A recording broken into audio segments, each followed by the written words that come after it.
I'm in charge of enforcing the rules here, Master Leto explained, pointing to an official-looking badge pinned to his silver cape. I'm happy to let you in today, but in the future you should access the tower by submitting your DNA here. He pointed to a silver strip set into the door about a foot over her head. Oh, you're too short to lick it. I suppose that means I'll have to open the door for you twice a week. Great, because that wasn't going to be embarrassing. Then again, the idea of a shared DNA access strip made Sophie want to gag. She still got grossed out licking the one on her locker, and she was the only one who used it. Wait, twice a week? She asked, checking her schedule again. Sure enough, her inflicting session with Bronte was also in the Silver Tower. Awesome. Master Leto motioned for her to come in, but blocked them as Sandor started to follow. Only approved prodigies may enter. I've been charged by the council to protect Miss Foster, wherever she goes. And I've been charged by Dame Alina to only admit approved prodigies. Sandor reached for his weapon, but Sophie grabbed his arm. The last thing she needed was to be the girl whose bodyguard threatened the beacon. Even if she had no idea what a beacon was, and thought it was stupid that she had to call him Master. Is this the only way in or out of the towers? She asked Master Leto. Then if you... wait, what did he say? It is. Then if you station yourself out here, she told Sandor, you'll still be protecting me from everything, right? Sandor looked like he wanted to argue, but Sophie pleaded with her eyes until he nodded and stepped back. Master Leto moved aside to let her pass. A goblin escort, he mumbled as they entered a cramped, low-ceilinged room. Blue balefire sconces provided dim lighting, and the only decoration was a statue of the level 8 mascot, a silver unicorn staring at them with glittering black eyes. Master Leto placed his palm against the wall next to the door, which made a loud click, like the door had just latched. Is that the popular new accessory these days? He laughed like his joke was the funniest thing he'd ever heard, and it pretty much cemented for Sophie that she wasn't going to like Master Leto. Actually, he's there to make sure no one tries to kill me again. Yes, I realize, and it's a good thing you left your problems at the door. The elite towers are a place for study and private contemplation. Everything else must be set aside. It's why we're sequestered away from all distractions and worries, to clear the mind for true enlightenment. He crossed to the far wall and placed his badge against the small black sensor, opening a compartment filled with silver cloaks.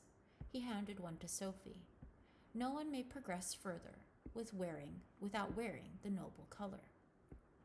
Sophie tied the cape over her shoulders, scowling when at least a foot of it dragged along the ground. I suppose we aren't properly prepared to have a... He made a strange series of crackly sounds, and it took Sophie a second to realize he'd called her a wonder child. She blushed. So you can understand my dwarven, he muttered mostly to himself. Then clearly the problem's not there. Problem? Yes, we've all been trying to guess why Lady Cadence would need to be forced back to mentor you. Most were assuming there's some problem with your education that needs to be fixed. You were raised by humans, weren't you? He walked away before she could answer, not that she had anything she wanted to say to that.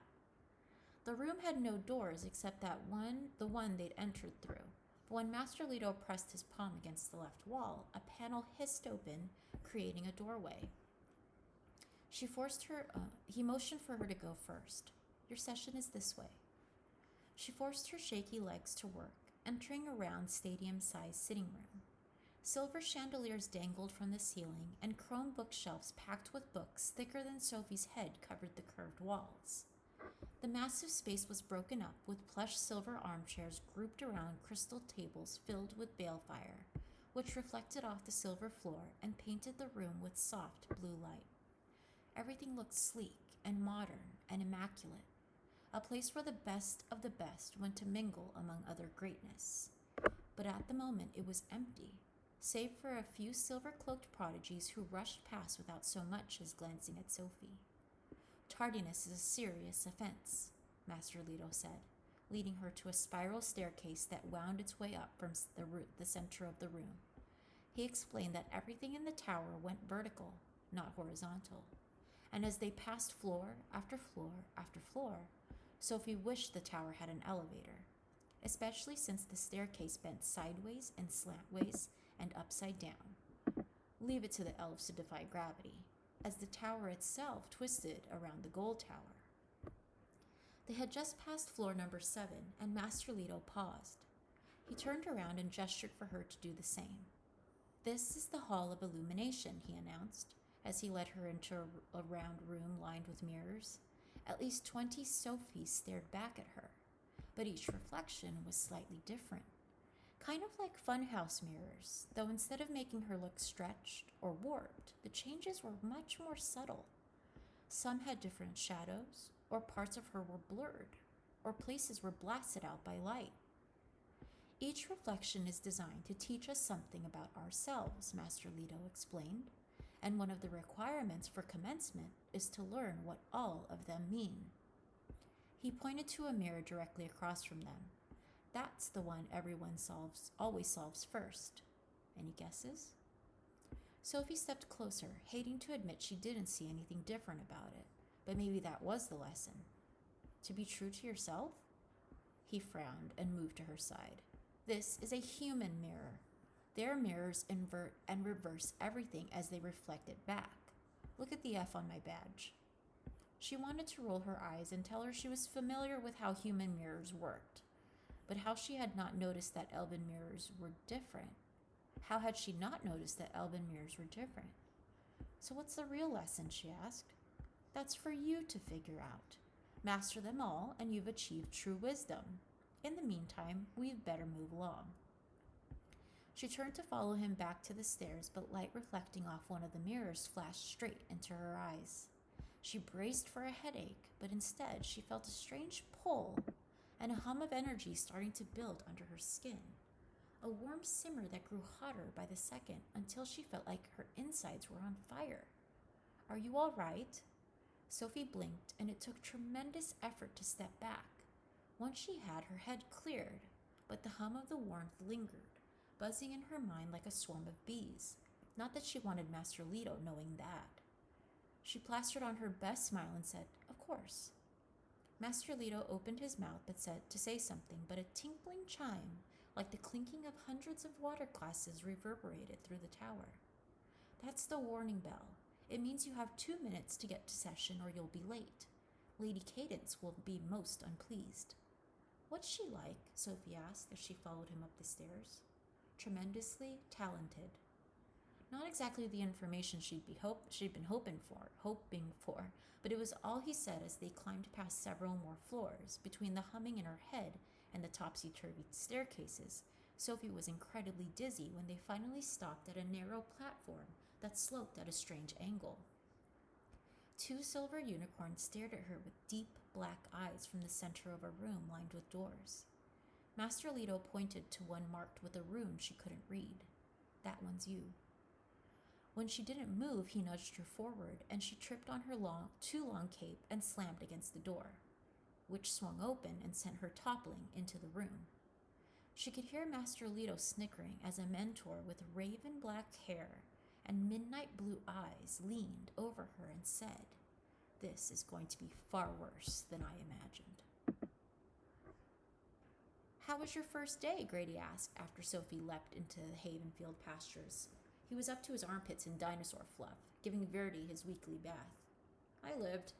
Grady smiled. "That bad, huh?" Sophie shrugged.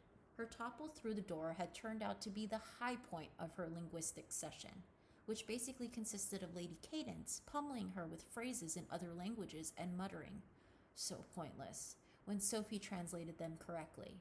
It was the first time she'd gotten in trouble for being good at something. It hadn't helped that the strange humming in her head had lingered the entire session.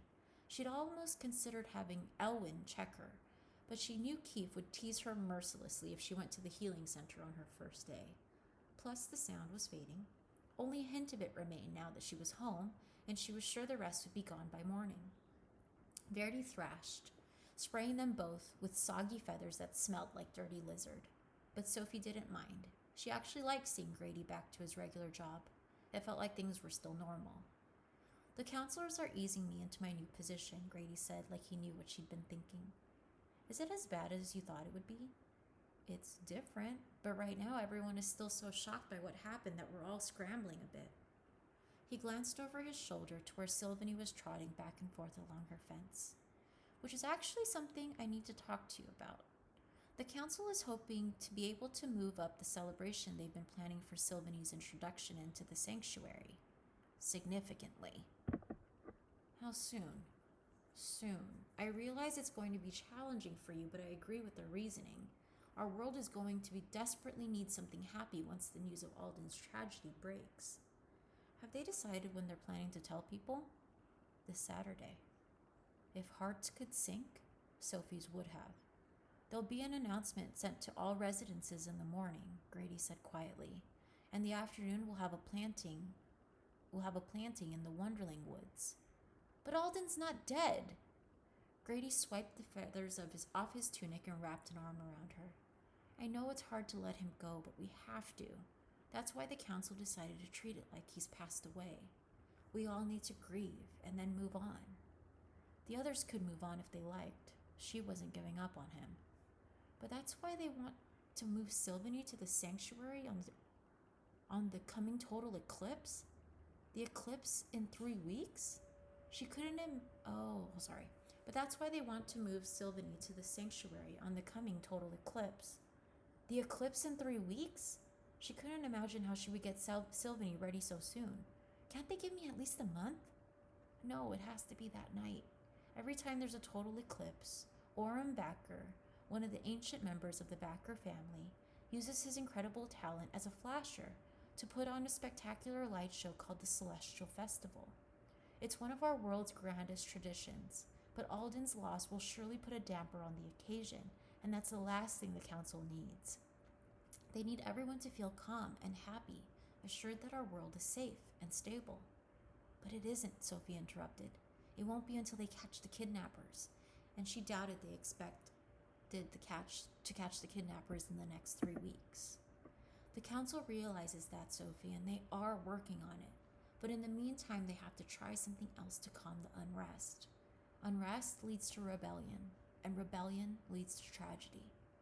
He kicked the ground, and she knew he was thinking of the Black Swan. But all he added was, we need to make sure people feel comfortable again.